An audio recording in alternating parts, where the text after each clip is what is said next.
um prazer imenso estar aqui com todos vocês e a proposta é exatamente essa, de compartilhar pesquisa, de apresentar um trabalho pessoal que possa servir de estímulo também ao trabalho de cada um na sua busca pela verdade.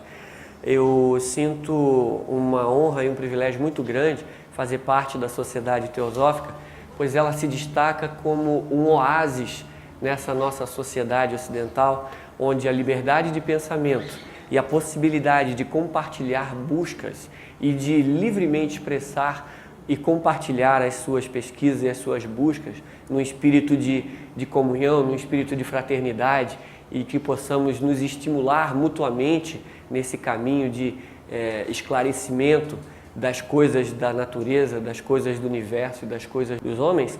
Essa é uma oportunidade e um privilégio muito grande que podemos usufruir nessa vida.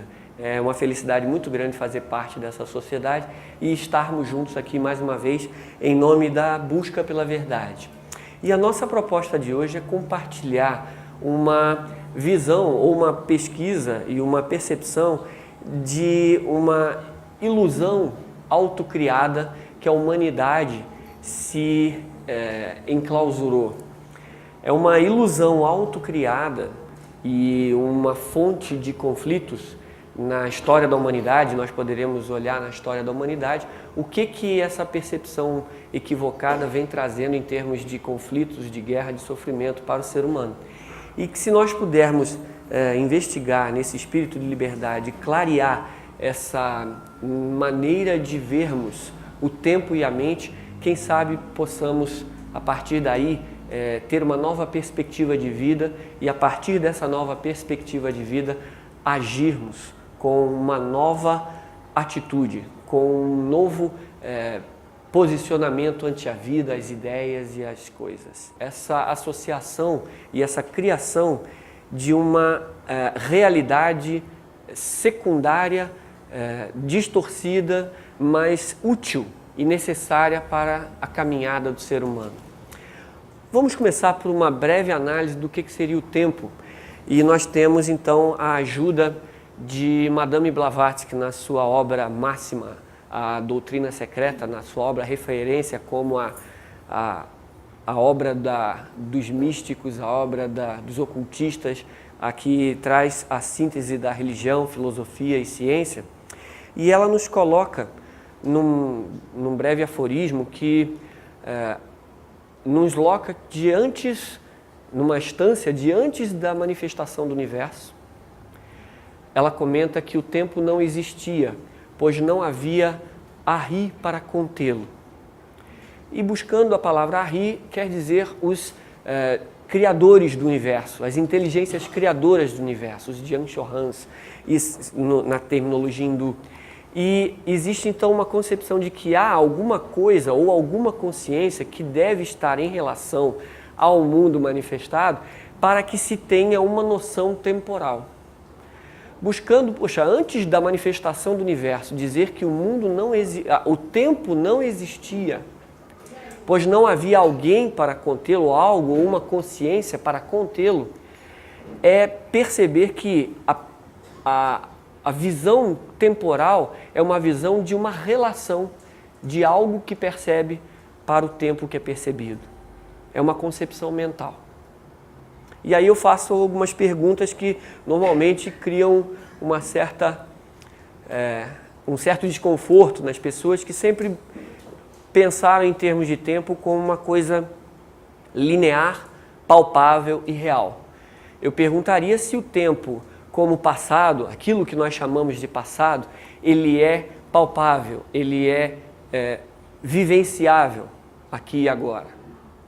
Existe alguma coisa em termos de consciência chamada passado que se possa agir e perceber o passado? Eu concordo que memória pode ser acessada para um registro de uma experiência que houve no passado. Mas o passado é real aqui e agora? Já que não existe essa coisa chamada passado, eu perguntaria agora se existiria alguma coisa chamada futuro que fosse passível de percepção aqui e agora também. como uma experiência de consciência aqui e agora. Existiria a possibilidade de vivermos um futuro agora? Pela própria conceituação temporal, pela própria conceituação mental, se eu estou dizendo aqui e agora não é futuro, porque o aqui e agora seria um presente. Então o futuro é algo que ainda não chegou, ainda não foi experienciado. É uma concepção mental que, de uma concepção de um passado, de experiências vividas, eu posso projetar, eu posso vislumbrar um resultado ou uma consequência que há de vir. Então, a esse vir a ser, nós podemos chamar de futuro, mas é ainda uma concepção mental, pois é um movimento que ainda não está na consciência, é apenas uma projeção mental. Então, o futuro é um conceito mental. Existir de fato, ele ainda não chegou, então não pode existir. E aí aquela pergunta mais capciosa e que eu gostaria de chamar à luz, já que não existe um passado, não existe um futuro, existiria alguma coisa chamada presente que nós vivenciemos aqui e agora, no contexto de passado, num contínuo para um futuro, existiria uma coisa chamada presente que nós possamos viver aqui e agora? A maioria diz, sim, existe o presente, eu estou vivendo aqui agora, mas o que seria esse presente mental? Essa concepção mental de tempo? Seria o ano que é o que nós estamos vivendo? Seria a época que nós estamos vivendo, nosso século? O dia de hoje? A hora de hoje? O minuto? O segundo de agora? O milionésimo de segundo? Ou o bilionésimo de segundo? Quando eu acabei de falar, já virou passado. O que é o presente?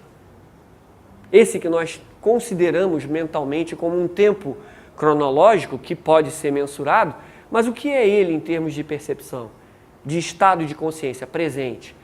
Ele parece uma linha matemática apenas que separa aquele fluxo contínuo do vir a ser, que vem a ser o futuro, e que passa por nossa experiência particular e que a partir daí denominamos de passado.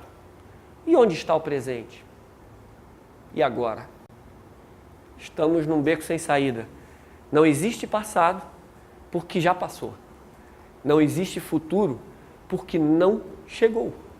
E não existe um presente porque ele é uma abstração, uma linha matemática que passa constantemente entre essa coisa que chamamos de futuro e essa coisa que chamamos de passado. Onde estamos, afinal de contas? A noção de tempo, em termos cronológicos, ela pode ser uma coisa mensurável, pois é uma coisa relativa apenas a uma conceituação mental. Eu estava hoje de manhã em um lugar em que o fuso horário em relação a esse aqui de Brasília é 5 horas. Ora, eu estava no futuro ou eu estava no passado? Uma vez que eu voltei para o meu fuso horário. Então, e uma vez eu tive a possibilidade de ir voando do Japão para Los Angeles, ter a oportunidade de chegar antes de ter saído. Pois eu cruzei a linha de data internacional lá na altura de Honolulu e à noitinha nós decolamos do Japão, de Narita, e no mesmo dia, só que 10 da manhã, nós chegamos em Los Angeles. São concepções temporais, são concepções mentais, são referências para que possamos nos localizar e nos organizar em relação à vida social e à vida biológica. Se mudarmos o fluxo de luz e escuridão, o ciclo biológico pode até se alterar. É apenas um estado de ser cíclico, mas que mentalmente nos localizamos. Isso é uma coisa natural. Os homens inventaram maneiras de contar o tempo e de avaliar o que é o futuro, o que são as estações, ciclicamente voltando a um ano, após o outro, nós podemos projetar esse futuro, planejar ações e podemos nos localizar. Mas como Blavatsky, nessa obra linda chamada Doutrina Secreta, nos dizia, ela definiu o tempo como estados sucessivos de consciência. É a partir de um estado, de uma experiência que eu possa ter no momento atual e que, a partir do instante que esse momento passou e eu tenho uma experiência seguinte, eu posso denominar aquela experiência anterior de passado. E a partir dali, se eu tive uma e logo após tive outra, é de se supor que logo após eu tenha uma outra. E aquela será o meu tempo futuro.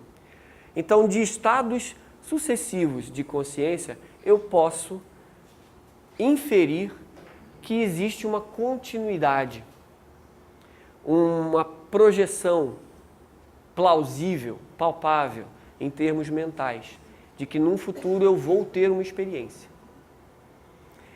Mas aí a gente volta para a visão oriental e nós temos a possibilidade de identificar na conceituação de tempo do Oriente, para o Oriente, o nome explica muito na conceituação oriental. Ele diz assim, tempo é kala em sânscrito. Então existe um tempo que seria divisível. Então é kanda kala. Um tempo divisível, um tempo fragmentável, um tempo objetivável. E existiria um tempo não divisível, akanda kala. E já entraria mais para essa visão de Blavatsky, onde um tempo não divisível, um tempo não fragmentado, é possível enquanto não colocarmos mentalmente a perspectiva de um tempo divisível entre passado, presente e futuro.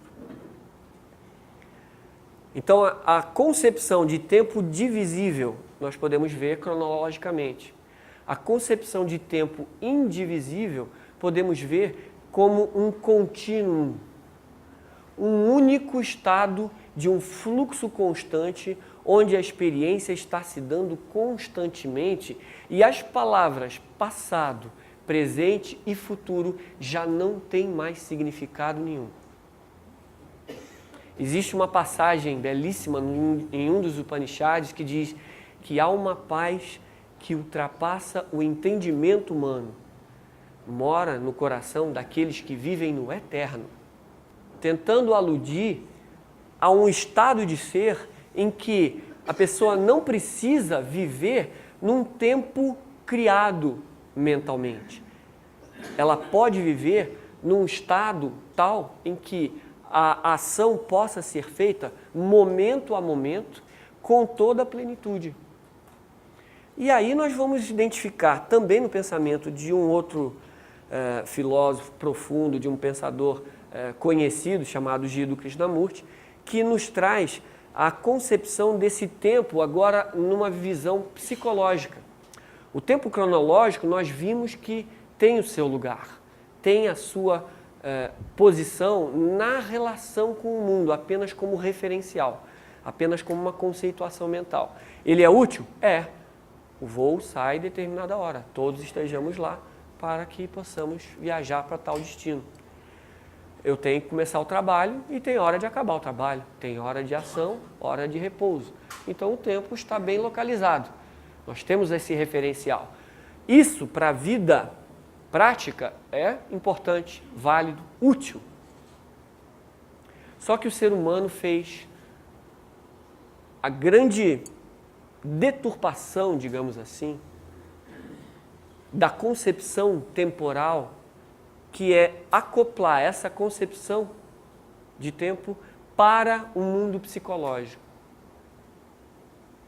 E aí eu passo a dizer, certo, eu fui violento, mas eu vou meditar um pouquinho sobre essa violência e daqui a um ano eu não vou ser mais violento. Caímos na armadilha de acoplar uma noção temporal a um futuro que não chegou para que se tome uma providência, uma ação, uma coisa que se faz necessária no momento presente, no ato onde a violência, nesse exemplo, se fez presente. Então nós adiamos, é a famosa dieta da segunda-feira, né?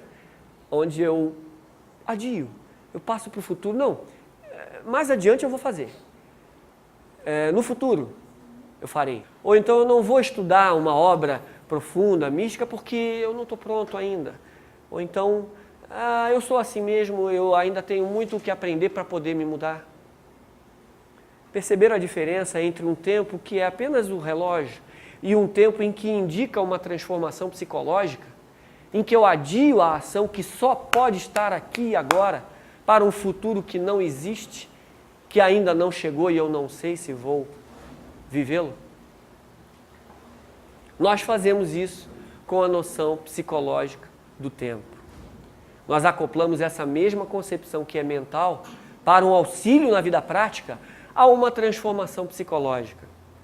E esse tempo agora passa a ser fragmentado também na questão psicológica. E eu não sou inteiro aonde eu estou.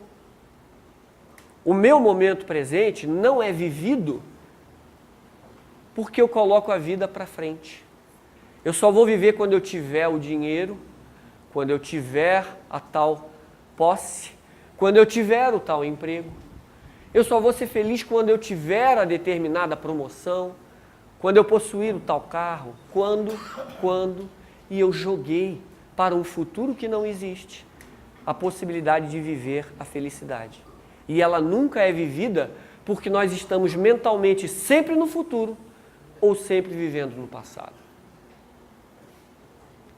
A única situação em que a eternidade pode se fazer e onde há uma paz que ultrapassa o entendimento e que mora naqueles que vivem nessa eternidade, a única opção é estarmos, entre aspas, aqui e agora, para que possamos ser e estar aonde estamos.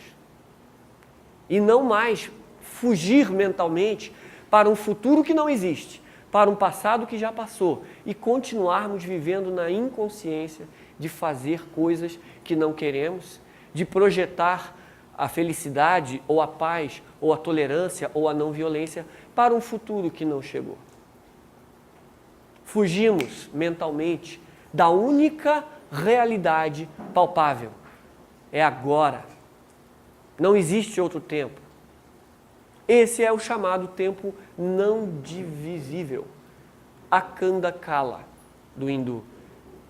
Para aquele que pôde perceber esse fluxo contínuo e esse eterno presente em movimento, essas expressões passado, futuro e presente são inócuas, pois não existe momento em que se possa agir que não seja agora. E não existe momento em que a eternidade esteja que não seja agora. Então, essa noção temporal, eu gostaria de começar essa partilha, essa pesquisa, mostrando que a relatividade do tempo nos tira mentalmente do momento presente, do momento da ação, da única possibilidade de transformação para um momento que não existe, que não chegou, para um futuro que não é viável. E assim, aquele que foi violento, ou que a violência se expressou através dele, explica que ainda não atingiu o estado de meditação adequado para entender a violência e ele vai continuando a ser violento momento a momento, em vez de parar, olhar e ver o seu momento presente em violência. Quando a violência se faz, não existe, não, eu fui violento por causa de. No segundo seguinte, que neste exemplo da violência, nós nos destacamos da ação violenta e diz, eu fui violento. E aí a dicotomia se fez, e aí a transformação não é mais possível, porque ele afastou-se, a violência foi através dele. Ele era a violência naquele momento. E se ele tiver a coragem, se ele tiver o interesse, a energia de ver a violência em ação, ele pode ver o que ocasiona, ele pode se conhecer, ele pode entender os mecanismos e aí ele pode transformar. ele pode compreender. A visão que compreende é a visão que transforma. No diagnóstico do médico está o início da cura. Na visão nossa em ação está o início da sabedoria, pois é aí que você vê o mecanismo de pensamento, de reação psicológica em funcionamento. E olhando como ele funciona, você tem o diagnóstico. E aí você pode atuar. Então, no próximo estado de percepção de alguma realidade que normalmente induz a um determinado estado, você está desperto. Você pode olhar com os olhos independentes, com os olhos não viciados num passado onde você se identifica com determinados comportamentos e nem identificado num futuro onde só lá é que eu vou ter a coragem ou a possibilidade de transformação genuína. Aí você pode agir. E a cada momento, se estivermos interessados ou tivermos essa energia, podemos olhar o mecanismo em funcionamento, diagnosticar, porque nós estamos vendo como ele reage, como ele atua. E essa visão é a maioria da solução. E aí nós podemos partir para a visão da questão mental em relação a esse tempo. Nós vimos que o tempo é uma questão mental apenas, é um conceito mental. Só que a mente no ser humano, ela é maravilhosa, ela tem dois aspectos fundamentais.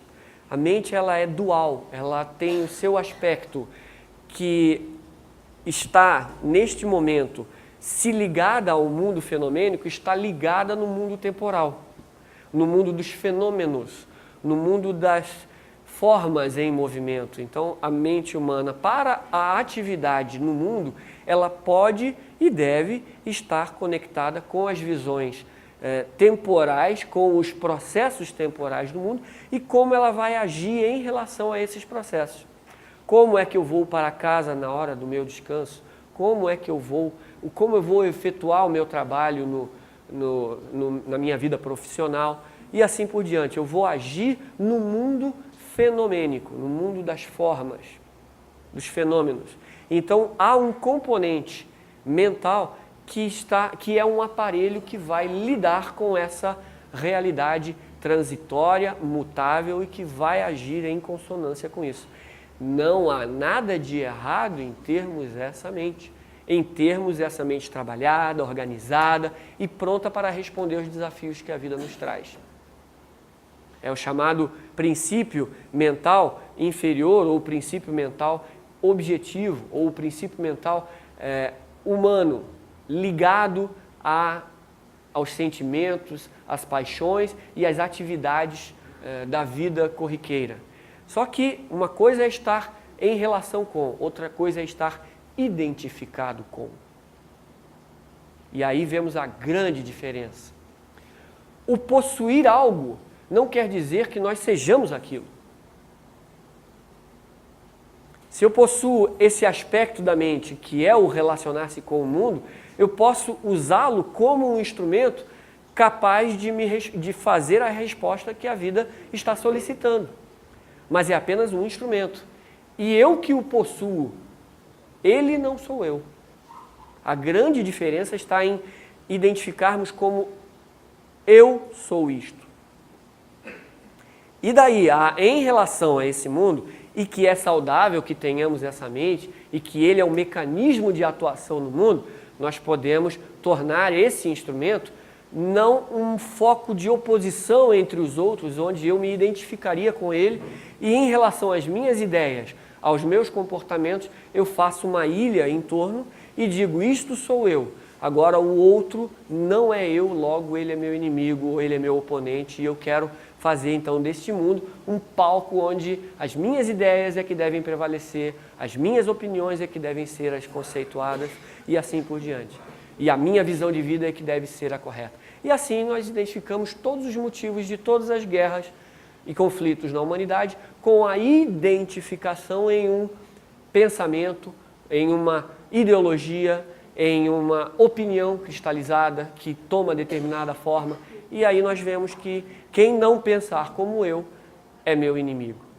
Perceberam a distorção completa de um princípio que é apenas uma relação para com o mundo, que seja um veículo de relação e de atuação nesse mundo. Agora, o que é a mente? Falávamos que ela era dual. Esse aspecto que lida com o mundo material é um instrumento, pois nós estamos no mundo material. Mas existe um outro aspecto da mente, manas, o princípio mental na tradição oriental, em que ele está conectado com aquele tempo não divisível, aquele tempo indiviso, aquele tempo que tem a característica da eternidade. O que são essa relação entre a mente e esse sentido de eternidade? Quando eu entro não mais para os fenômenos, mas eu entro para o númeno, quando eu não mais estou no relativo e vou para o absoluto, quando eu não estou mais nas formas e vou para o arquétipo, que vai ser a origem das formas, eu travo contato com a origem eterna das coisas, com a origem que não perece no sentido do tempo cronológico. E essa capacidade mental que habita no homem e o diferencia de todo o reino animal, essa capacidade é que trouxe a verdadeira revolução, pois ali a divindade pode habitar no homem. Trazendo uma concepção budista, a mente absoluta, a mente fundamental do homem, no homem, ela é luz, ela é brilhante, ela é claridade, ela é espaço na concepção budista. E ali, todo conhecimento, ele pode ser direto, sem obstáculos, pois ele é iluminado pela visão espiritual.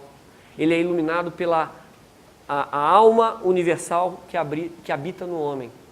E ali essa luz pode utilizar o princípio mental com a sua plenitude, toda a sua potencialidade, pois ela está na origem eterna das coisas. Esse é o estado em que no Oriente chamam-se de um Bodhisattva. Sattva significa um estado de ser. Bodhi vem do radical de Buda também, que é de luz ou iluminado, Buda ou iluminado. Então, um estado de ser iluminado, um estado onde a mente brilhante já se faz sem obstáculos, pois não nos identificamos com a mente lidando com o mundo fenomênico.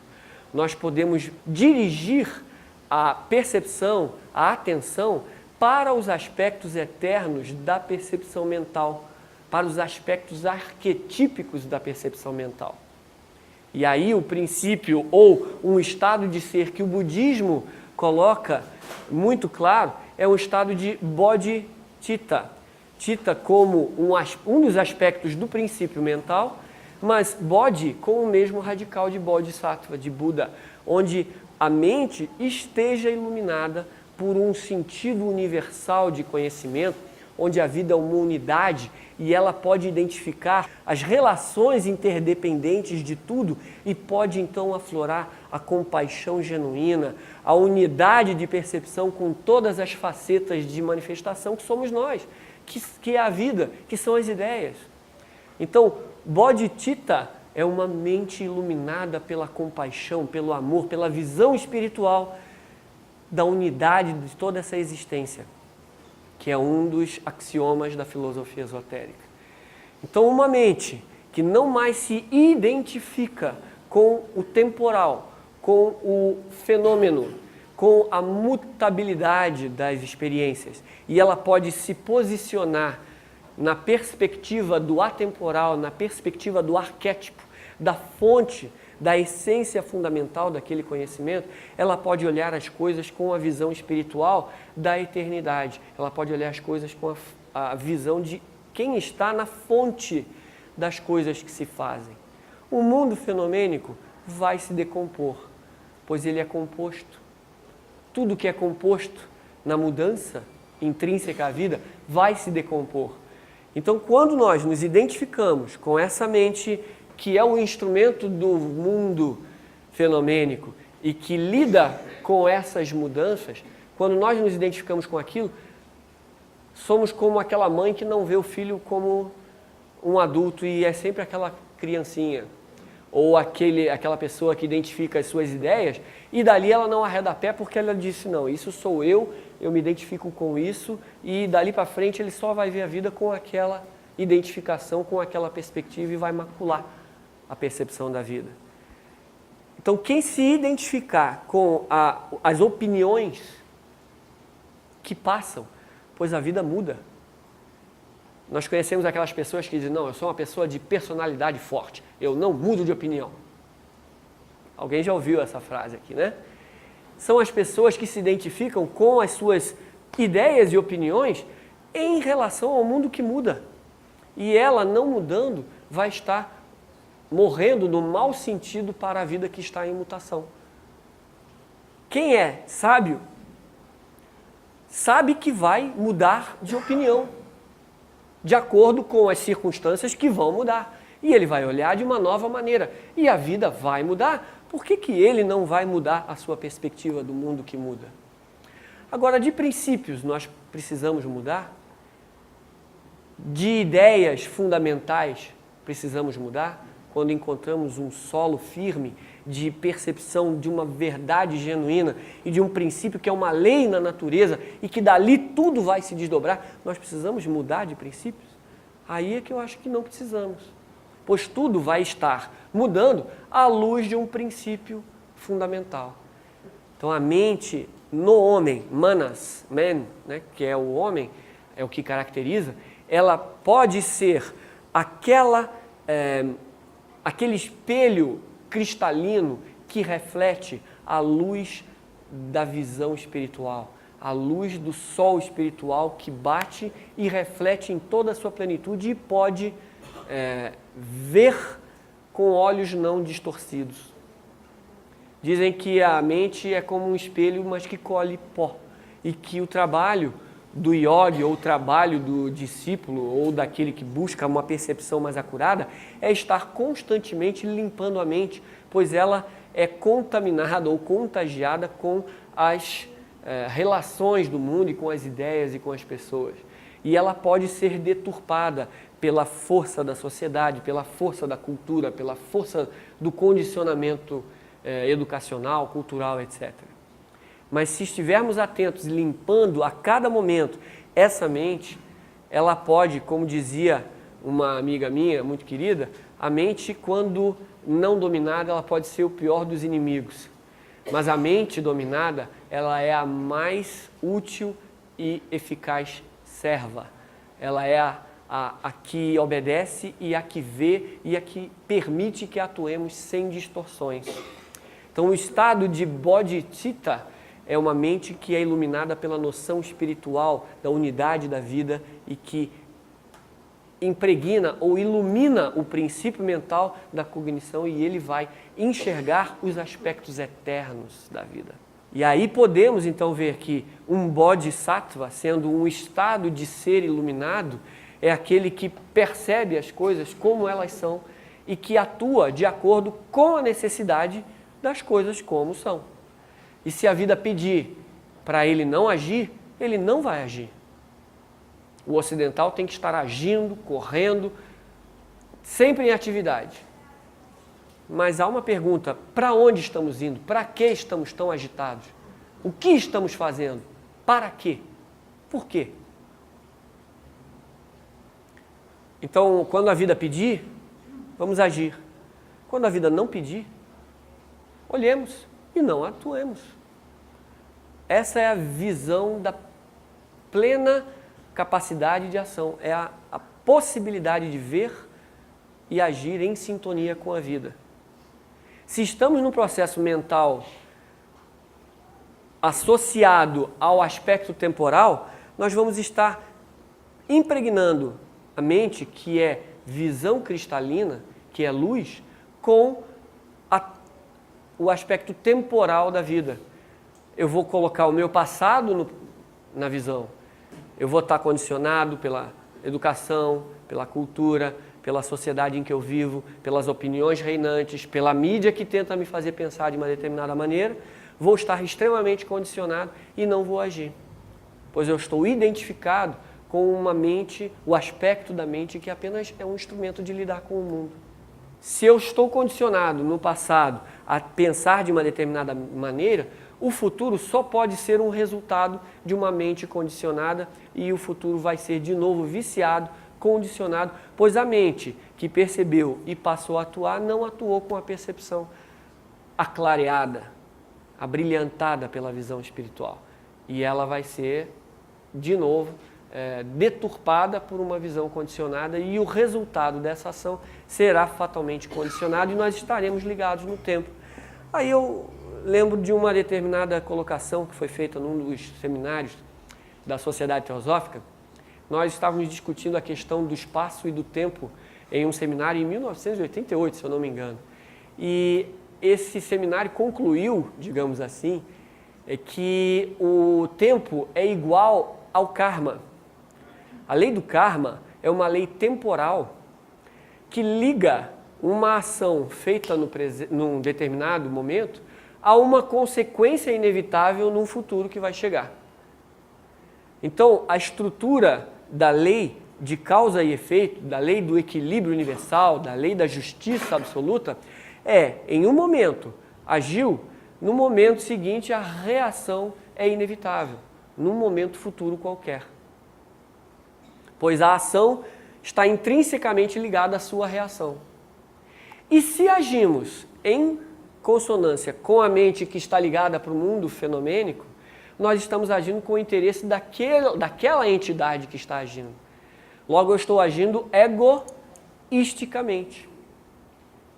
E essa ação vai, inevitavelmente, pois ela é sedimentada no tempo, ela vai vincular uma reação no futuro. E assim eu estou me escravizando por estar sedimentado no tempo, sedimentado no meu passado psicológico e atuando de maneira egoística, pois eu atuo apenas na minha concepção, só a minha opinião é que serve, o meu passado está colorindo a minha ação, eu estou identificado com esse aspecto. Eu estou criando a cadeia de causa e efeito, pois há uma ação automaticamente, se ela é baseada no tempo, ela vai ligar uma reação no futuro. Então as pessoas diziam, puxa, mas que interessante, então nós vamos nos livrar dessa lei do karma e que me liga ao tempo e que me liga a um renascimento no futuro, como acreditam aqueles que entendem a reencarnação como um processo plausível, ela liga a um nascimento futuro. A roda do samsara se faz, pois eu agi egoisticamente. E ego é sinônimo de tempo, pois essa mente ficou identificada com a temporalidade, ficou identificada com um aspecto transitório, agiu em função dela. Logo, se agiu em função temporal, criou uma necessidade de uma reação num tempo dito futuro. E eu me escravizo no tempo, eu me escravizo à lei, à cadeia de causa e efeito, me escravizo à cadeia de nascimentos e renascimentos. A roda do samsara se faz pelo desejo. Eu quero, eu atuo, eu quero o bem para mim e me fugir do mal. Eu estou centrado numa mente que lida apenas com o fenômeno e se identifica com um instrumento de ação. Nós distorcemos o princípio mental a ponto de chamarmos uma bomba de inteligente. Vocês já pararam para pensar? Bomba inteligente?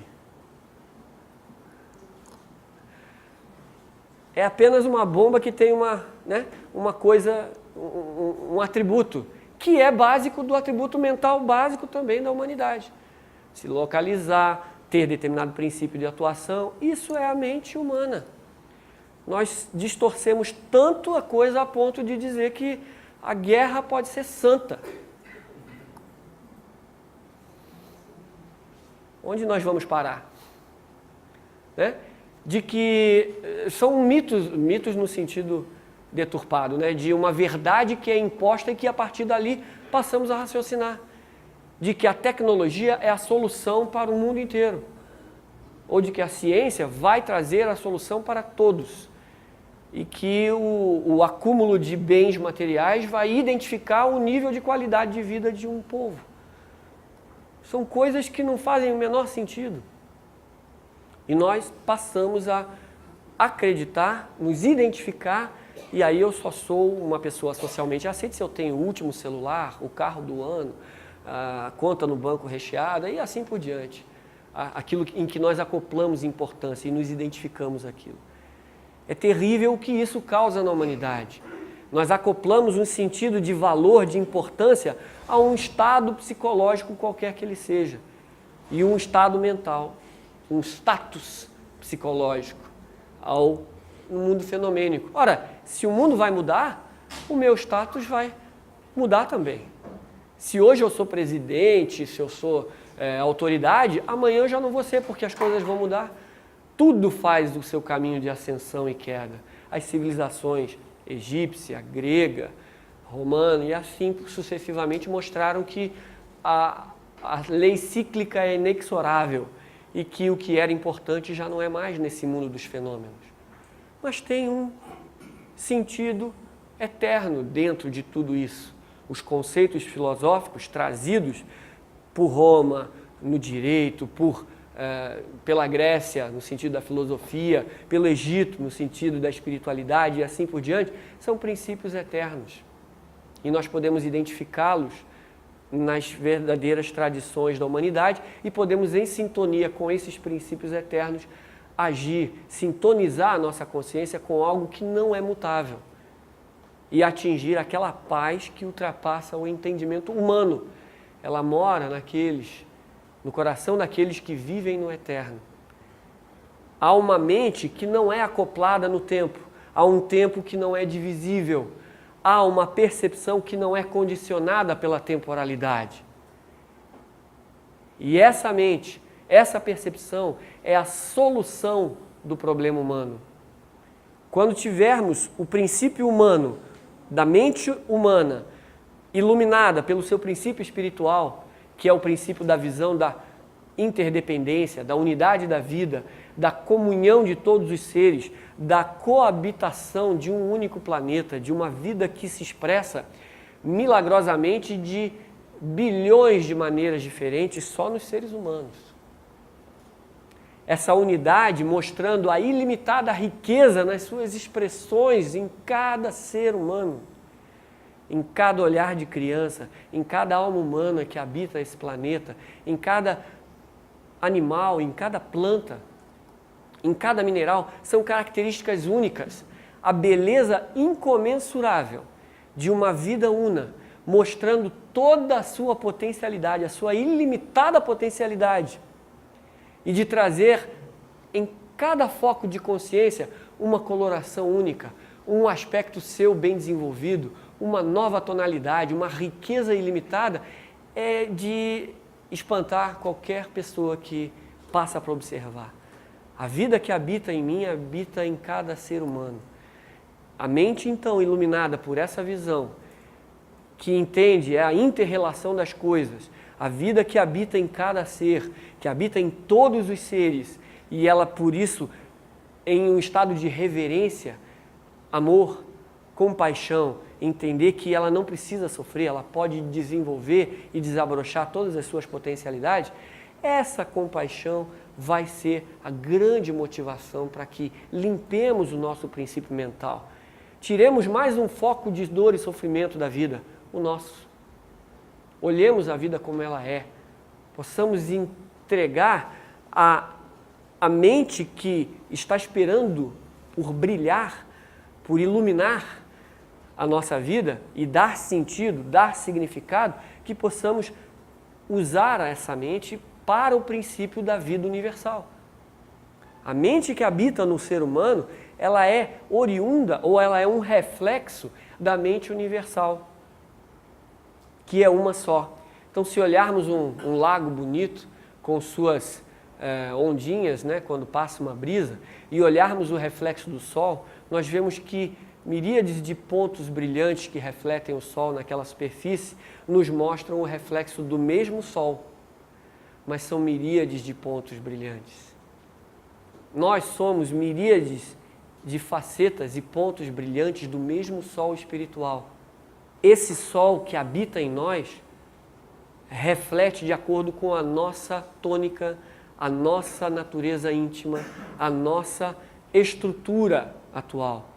E extrair, deixar desabrochar essa estrutura é o princípio, é o significado de trazer a beleza daquele reflexo solar à vida e trazer aquela coloração no grande quadro da natureza, trazer aquele tom na grande sinfonia da vida, na sinfonia, na música das esferas, em que tudo está ordenado, tudo está em paz e cada coisa tem a sua posição, tem o seu lugar. É maravilhoso que possamos ser diferentes para que possamos expressar essa vida una de uma forma única e que possa enriquecer aquele aspecto que em mim ainda não é enriquecido e que não é iluminado. Estarmos juntos compartilhando aqui nessa atmosfera de comunhão, de paz, de fraternidade e de respeito às diferenças, esse respeito advém de uma percepção dessa comunhão, de uma única vida que habita em todos e que se expressa de uma forma única por cada um de nós. A mente não condicionada pelo tempo, pelo seu passado, tentando viver de forma egoísta e assim fazendo a roda do samsara girar, essa mente não condicionada, iluminada, pode sair da esfera temporal, entrar na esfera do eterno, fazer o contato com o arquétipo fundamental daquilo que ela trava contato. E a visão espiritual pode se fazer e daí para frente a luz se fazer presente também na mente temporária, na mente em seu aspecto objetivo, prático. E essa comunhão de uma mente iluminada pelo princípio arquetípico, pelo princípio universal, que faz a motivação correta para as ações no mundo prático, essa mente é a solução de tudo no homem. Só que ele não está aí. Ele está na mente ligada à vida, aos prazeres, às sensações, às paixões e à atividade autocentrada. E com isso nós damos início a todas as guerras, seja de um país contra o outro, seja de um vizinho contra o outro, seja de pai contra filho, seja de irmão contra irmão. É o princípio distorcido da mente que, ao mesmo tempo, é o maior tesouro que o homem tem, pois é a comunhão que ele tem com a eternidade, com a vida divina presente nele, mas, ao mesmo tempo, é o maior fator de distorção e de identificação com uma entidade separada que só causa conflito. Automaticamente ele separa a vida do outro da sua vida.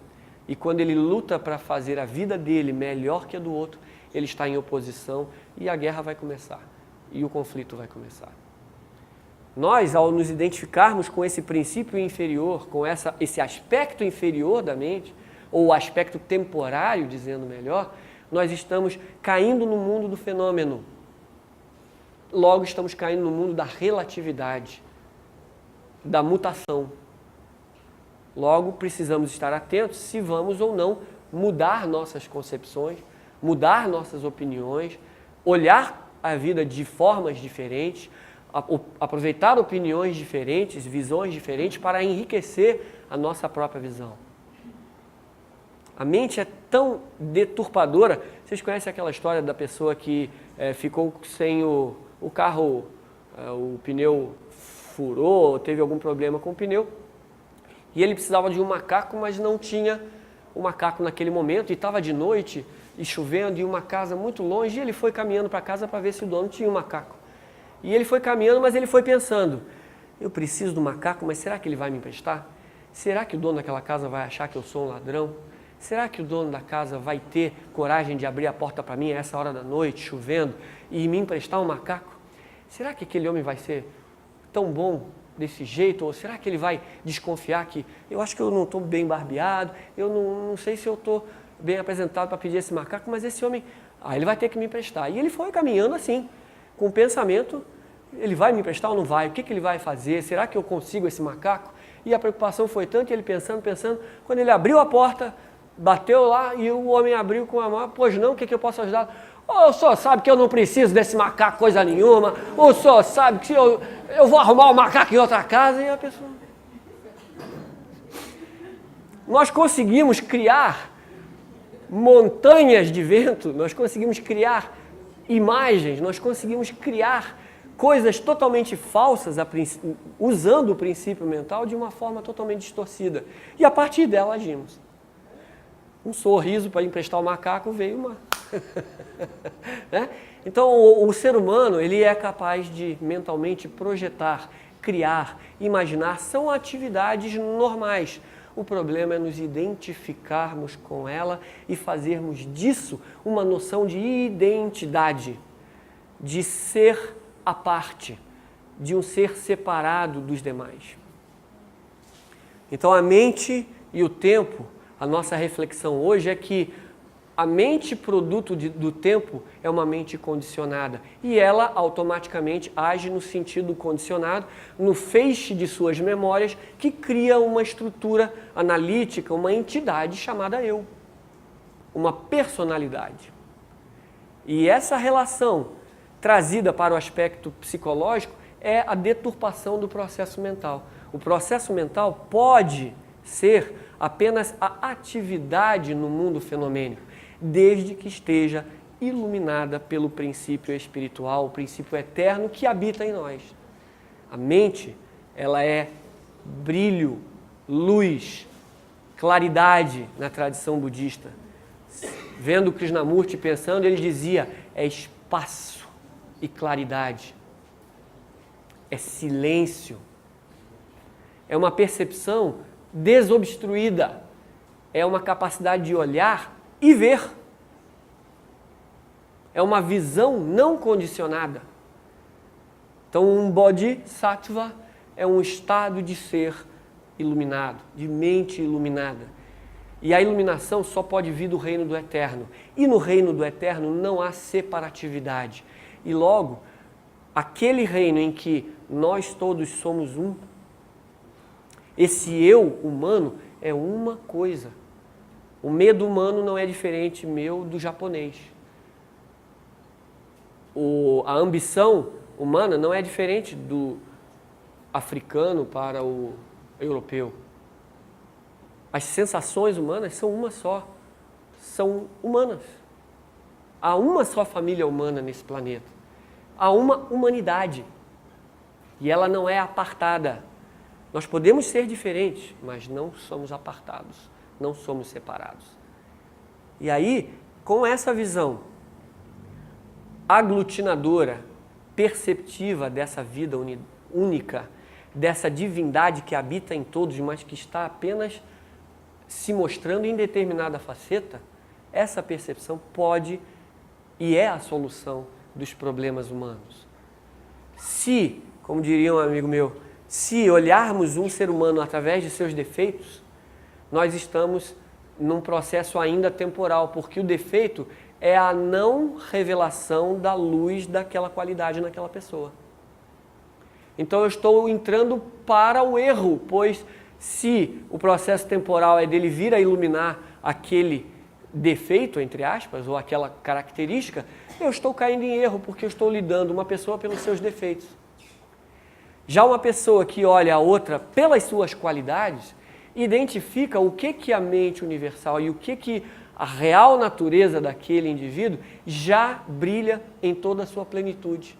Então ele vai para o campo da verdade, para o campo do eterno, pois ali a consciência plena está se manifestando naquela qualidade. Então eu vejo a partir da perspectiva da verdade. Então o ser humano não é seus defeitos, o ser humano é suas qualidades. É aonde a consciência mais pura está brotando por ali. É o que ele tem de mais puro e belo para contribuir com a humanidade, com a sua faceta da vida una em expressão. A faceta que tivermos que trazer para a vida é a faceta que vai enriquecer a todos nós. Não tenhamos medo de ser nós mesmos, espiritualmente falando. Não tenhamos medo de afirmar espiritualmente a nossa comunhão, a nossa identidade única como humanidade. Não caiamos na armadilha que a mídia e que as filosofias belicistas e que os condicionamentos sociais nos tentam impor de uma visão antagonista daqueles que pensam diferente de nós. Tenhamos a coragem de ver a vida como ela é, uma unidade, e que o diferente não necessariamente é oposto ou é antagônico. A diferença é a riqueza da vida una em expressão. Então o diferente vai me acrescentar, ele vai me mostrar mais, ele vai enriquecer a minha vida. O respeito à natureza do outro é essa reverência à vida una se manifestando em tantas formas lindas, belas e diferentes. Que bom que há diferença. Que bom que há a natureza divina se expressando por cada forma. São bilhões de formas diferentes de ver e de expressar a vida, a consciência humana. Isso é uma maravilha que nos deixa extasiados. E eu gostaria de trazer essa reflexão então hoje. O processo de tempo pode ser um tempo divisível, dividido, kanda kala, em que nós colocamos a mente para um futuro que não existe, um passado que já passou, para um presente que eu vou fazer, sabe lá Deus quando. Pode ser uma mente deturpada por um conceito de tempo que psicologicamente eu vou melhorar no futuro. Se eu só posso estar aqui agora, quando que eu vou melhorar? Quando que eu vou me olhar? Quando que eu vou agir? A ação só se pode fazer aqui e agora.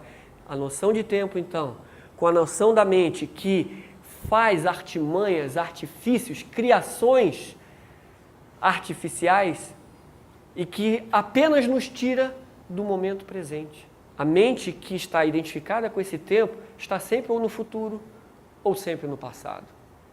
Está sempre enredada numa temporalidade fragmentada que não existe. E a mente que é integrada, a mente que é reflexo dessa vida una, a mente que habita em nós, mas que nós possamos entrar nela quando investigamos as essências das coisas, o arquétipo das coisas, o número das coisas, que iluminemos a percepção com a luz da visão da unidade da vida, com a visão da comunhão de uma única humanidade, de uma fraternidade universal. Que a nossa mente possa ser banhada com esses princípios eternos. Aí haverá uma paz que ultrapassa todo entendimento humano. Vai morar naquele que vive no eterno. E que há um poder que renova todas as coisas. Que vive e atua naqueles que conhecem o eu como uno. Que a humanidade é uma só, que existe uma humanidade e que eu posso saber que o outro pode ser diferente, mas não oponente. Que eu ganhe, que a vida ganhe com o que eu tenho para dar, com o que todos nós temos para dar, e que a gente possa fazer a paz e a fraternidade aqui e agora.